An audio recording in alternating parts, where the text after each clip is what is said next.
Assalamualaikum warahmatullahi wabarakatuh.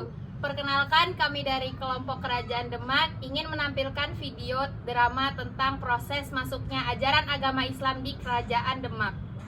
Perkenalkan dari saya, nama saya Jelita Maharani Cahaya Kuranik, saya absen 15. Perkenalkan, nama saya Citra Ini, absen 10. Perkenalkan, nama saya Kaila Ramadhani, absen. Perkenalkan, nama saya Jelita Maharani Cahaya Kuranik. Perkenalkan, nama saya Citra Ini. Perkenalkan, nama saya Kaila Ramadhani. Perkenalkan, nama saya Aditya Agassi. Perkenalkan, nama saya Adrian Pramudita.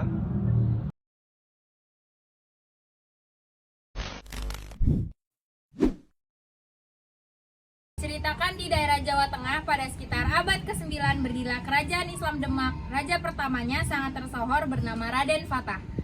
Beliau merupakan putra dari Raja Brawijaya V dari Kerajaan Majapahit dan ibunya yang merupakan keturunan dari Campa negeri Cina. Beliau kelihatannya bimbang, tapi kenapa? Bagaimana kisahnya? Maka kita nggak usah deh, udah lanjutkan. Kerajaan Majapahit berada di ambang kehancuran.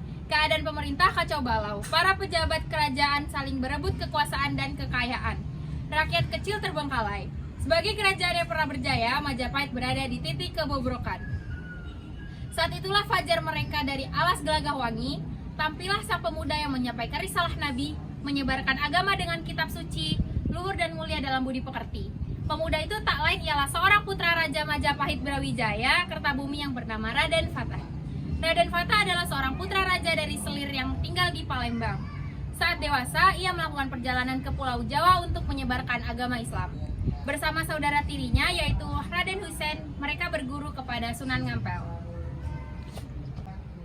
Ilir-ilir di Ngampel Denta, Raden Fatah dan Raden Husein menjadi santri di pesantren yang diasuh oleh Sunan Ngampel. Setelah beberapa lama menjadi santri, kedua pemuda itu tumbuh menjadi pemuda yang berani, berakhlak mulia dan bercita-cita tinggi. Di pendapa masjid pesantren, Sunan Ngampel berkumpul bersama para santri. Mereka menyenandungkan lelagon ilir-ilir bersama-sama. Anak Mas Fatah, anak Mas Husein. Mula Kanjeng Sunan. Kalian berdua adalah keturunan penguasa Palembang. Kalian jauh-jauh ke sini untuk menimba ilmu. Saat ini kalian sudah cukup bekal untuk melanjutkan cita-cita kalian. Ribu terima kasih saya ucapkan kepada Kula Kanjeng Sunan karena telah membimbing saya selama ini. Saya pasti akan ikut Kanjeng Sunan untuk mengabdi dan akan saya bantu sebisa saya. Cita-cita saya adalah menyebarkan agama Islam di Pulau Jawa. Hendaknya Pulau Jawa menjadi pusat ajaran agama Islam sehingga pulau-pulau di seberang lautan dapat menikmati indahnya ajaran agama Islam, Kanjeng Sunan. Insya Allah, sungguh tinggi cita-citamu. Saya senang mendengarnya. Bagaimana denganmu, anak Mas Husein? Saya senang tinggal di sini, Kanjeng Sunan. Saya ikut dengan kakak Mas Fatah. Tapi saya mendengar kamu ingin nyuwita, ingin sowan kepada Raja Kertabumi, Raja Majapahit. Inggih Kanjeng Sunan, bagaimanapun juga di dalam darah saya mengalir darah Majapahit, Kanjeng Sunan. Baiklah, kalian sudah waktunya melangkah. Saya tugaskan untuk membuka pesantren untuk mengajarkan agama Islam di seluruh Pulau Jawa. Tapi sebelum itu kamu harus jawan kepada ramamu, Prabu Kertabumi. Sudah matang, Kanjeng Sunan. Anak Mas Husein, kamu berbakat dalam tata negara dan tata keprajuritan. Kamu soalnya kepada Prabu Kertabumi. Berikanlah ajaran agama Islam kepada rakyat Majapahit. Sami nawa atauna, Kanjeng Sunan. Persiapan peperangan melawan Girindawardana. Raden Fatah dan Raden Husein menghadap Prabu Kertabumi. Raden Husein diangkat menjadi Adipati Terung. Raden Fatah yang memang berniat mendirikan pesantren diberi wilayah di alas Gelagahwangi. Bersama pengikutnya, Raden Fatah melakukan babat alas Gelagahwangi. Di sana didirikanlah pesantren yang dipimpin langsung oleh Raden Fatah. Dari jumlah penduduknya yang hanya puluhan hingga akhirnya mencapai ratusan hingga ribuan. Tahun 1478 Masehi, Girindawardana atau Dhyarana Wijaya menyerang Majapahit. Kondisi Majapahit yang memang sedang lemah dengan mudah ditaklukkan oleh Girindawardana.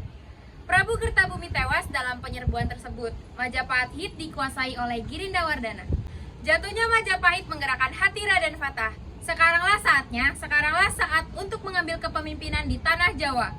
Dengan restu para sunan, Raden Fatah memberangkatkan pasukan Islam untuk menyerang Girindawardana. Raden Fatah berdiri di hadapan penduduk Gelagahwangi. Di antara mereka ada para prajurit, petani, pedagang, dan juga ibu-ibu. Semangat mereka terbakar oleh seruan pemimpin mereka, yaitu Raden Fatah. Wahai seluruh penduduk Lagawangi, Majapahit telah jatuh ke tangan Girinda Wardana. Ayahanda Prabu Kertabumi telah mangkat. Kita sudah sekian lama menjadi dukuh, menjadi penduduk, menjadi sebuah kelompok untuk memikul beban risalah Islam. Sudah saatnya kita menunjukkan kekuatan kita, bukan kekuatan fisik, bukan kekuatan senjata, melainkan kekuatan iman kita.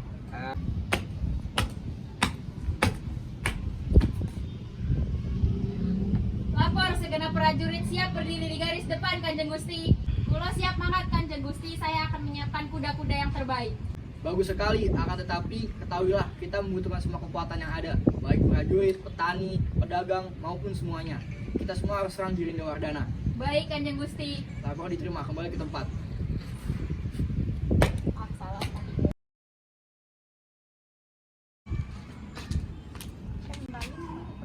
Lah iya, kita harus ikut juga. Nanti siapa yang mediakan makan untuk mereka? Kalau tidak ada yang mediakan makan, jika perang mereka mulai lapar, bagaimana? Oh, aku juga tahu sedikit obat-obatan. Nanti bisa membuat dia orang membuka. Lagi pula, bujuk lebih perang. Aku ogah ditinggal di rumah sendiri. Iya, Cie. Ya wes, ayo cepat-cepat, tidak ditinggal. Semuanya siap berangkat. Allahu Akbar, Allahu Akbar, Allahu Akbar. Pariem dan Poniem bersama ibu-ibu yang lain berjalan di belakang. Mereka ikut rombongan perang. Peperangan melawan Girinda Wardana. Pasukan Islam di bawah pimpinan Raden Fatah menyerang Girinda Wardana. Peperangan berjalan sengit, segenap rakyat tanah Jawa yang sudah memeluk agama Islam bergabung bersama pasukan Raden Fatah. Peperangan dimenangkan oleh Raden Fatah. Prajurit Girinda Wardana berperang melawan prajurit Raden Fatah. Pedang melawan cangkul, tombak melawan sabit, keris melawan kentongan. Pelantikan Raden Fatah menjadi Sultan Demak. Raden Fatah duduk di kursi. Para sunan duduk mengelilingi Raden Fatah. Para kaula duduk di depan. Sunan Ngampel membawa mahkota sultan.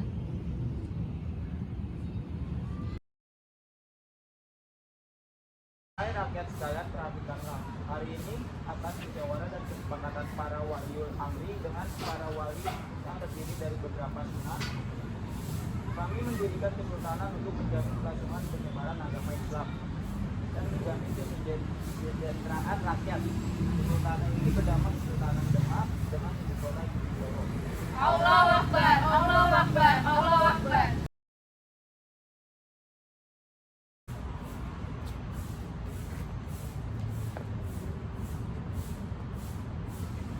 Tiga. Dengan ini, secara resmi kami lantik Raden Fatah menjadi Sultan Demak dengan gelar Sultan Alam Akbar Al-Fatah. Allahu Akbar, Allahu Akbar, Allahu Akbar. Doakan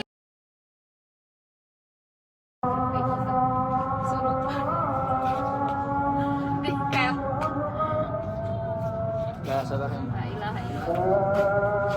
Ntar gua atur kata-kata lah. Kok jadi terang? Satu. Dan demikian video yang dapat kami tampilkan. Lebih dan kurangnya kami mohon maaf. Terima kasih. Nah, gua pas ngomong terima kasih langsung bareng ya. Wassalamualaikum. Satu. Wabillahi Dua. taufiq wal hidayah. Demikian tampilan video yang dapat kami tampilkan kepada kalian semua. Lebih dan kurangnya kami mohon maaf. Terima kasih. Wassalamualaikum warahmatullahi wabarakatuh. Sudah. Berbagi dahulu ceria, favorit kini hamba rasakan. Foto yang tak berani dilihat, kontak sekarang jadi sebatas nama. Guys, jadi lagi syuting. Selalu